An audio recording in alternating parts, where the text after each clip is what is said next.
പല പേരും പറയും ഫുഡ് ഒന്ന് നിയന്ത്രിച്ചാൽ മതി, അല്ലെങ്കിൽ വണ്ണം കൂടുന്നത് കൊണ്ടാണ് BP വരുന്നത്. അപ്പോൾ ഈ BP കുറയ്ക്കാൻ വേണ്ടിയിട്ട് നമ്മൾ ഫുഡിൽ നിയന്ത്രണം വേണോ? ഈ ഫാസ്റ്റ് ഫുഡ് ഇപ്പൊ എല്ലാവരും യൂസ് ചെയ്യുന്നത് ഫാസ്റ്റ് ഫുഡാണ്. വീട്ടിലൊന്നും പാചകം ചെയ്യാൻ ആർക്കും താല്പര്യമില്ല. ഒരുപാട് ഹോട്ടലുകളും പൊങ്ങി വരുന്നുണ്ട്.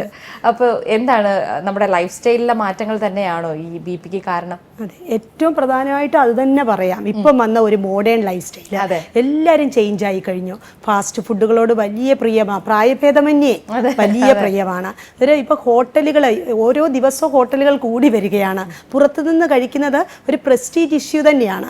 എത്രയോ ക്വാണ്ടിറ്റി ഫാറ്റും ഷുഗേഴ്സും അതുപോലെ റിഫൈൻഡ് ഫ്ലോർസും ഒക്കെയുള്ള കൂടുതലായിട്ടുള്ള ഒരു ഫാറ്റ്, ഭയങ്കര ജങ്ക് ഫുഡ്സിൻ്റെ കൂടുതലുള്ള കൺസംഷൻ കൂടുതൽ ആൾക്കാരിൽ ഉണ്ടാകുന്നുണ്ട്.